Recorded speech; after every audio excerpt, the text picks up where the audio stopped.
آزاد کشمیر اور دنیا بھر میں دیکھنے والوں کو آئی ٹی سی کے ساتھ اسد علی بلوچ کا سلام۔ ناظرین، ہمارے ساتھ اس وقت موجود ہیں طلبہ۔ یہ ریاستی دارالحکومت مظفر آباد ہے اور ہم اس وقت مرکزی ایوان صحافت کے سامنے موجود ہیں، جو کہ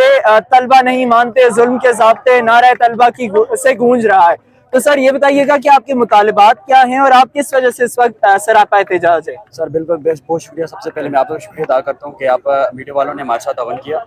جہاں پر بات آتی ہے طلبہ کی، آپ ہمیشہ پچھلی ریاست بھر میں آپ دیکھ سکتے ہیں کہ ایک سال ہمیں ایف ایس سی والوں کے ساتھ اس طرح گھٹیا بیہیویئر رکھا ہوا ہے ان پیپر بورڈ والوں نے کہ ایک سال ان کی مارکنگ دے کے کر رہے ہیں اور دوسری طرح ان کی اسٹرائک کا، ان کے پرامن احتجاج کا ناجائز فائدہ اٹھا کے یہ لوگ جو انتقامیہ کارروائی کر رہے ہیں۔ طلبہ کو اس بار 5 مہینے بعد رزلٹ آیا ہے، 5 مہینے کے بعد بھی رزلٹ آنے کے باوجود بھی، اتنا لیٹ رزلٹ دینے کے بعد بھی، جو ایک طلبہ جس نے میٹرک میں آئی ایس مارکس لے کر، جس نے فرسٹ ایئر میں اچھے کالجز میں ایڈمیشن لینے جو جا رہا تھا، وہ آج پیپر بورڈ کا جو رزلٹ تھا ان کو دیکھ کے وہ خودکشی کر رہا ہے۔ اور یہ آج کی بات نہیں ہے، یہ اس سے پہلے بھی آپ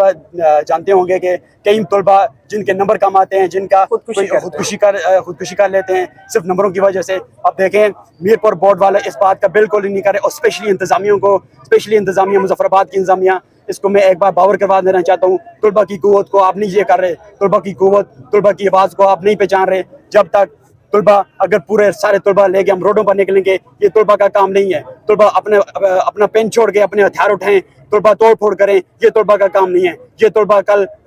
کوئی ایوانوں میں بیٹھے ہوں گے، یہ طلبہ نے کل ریاستیں چلانی ہیں، ان طلبہ کو آج آپ روڈوں پر گھسیٹ رہے ہیں، ان طلبہ کو نہ حق دے کر ان کو بغاوت پر اتار رہے ہیں، یہ کہیں کا اصول نہیں ہے۔ اگر ریاست میں آپ امن چاہتے ہیں، میں انتظامیہ کو پھر باور کروا دینا چاہتا ہوں، اگر ریاست میں آپ امن چاہتے ہیں، مظفر آباد بورڈ کا قیام عمل میں لایا جائے۔ دوسری بات، ایف ایس سی والوں کو اگر دوبارہ اس بار کوئی نوٹیفکیشن جاری کیا جائے کہ ایف ایس سی کے جو طلبہ جو فیل ہوئے ہیں ان کو موقع دیا جائے، ان کے دوبارہ پہ ری چیکنگ ہم نہیں مانتے۔ یہ ابھی میں نے سنا تھا سوشل میڈیا کے ذریعے سنا تھا کہ ری چیکنگ کر رہے ہیں، ہم ایسی ری چیکنگ کو نہیں مانتے کہ ایک طلبہ جو میں نے سنا تھا کہ ایک گلوبل کالج کی ایک لڑکی ہے، وہ یو کے بیٹھی ہوئی، اس کی ساری کتابیں پاس ہیں، حالانکہ وہ کالج آئے گی نہیں کبھی، اس کا رزلٹ آیا ہو۔ یہ انہوں نے بلا وجہ کی اپنے انہوں نے خود بھی بدماشی مچائی ہوئی ہے، یہ طلبہ بدماشی نہیں مانیں گی ان کی۔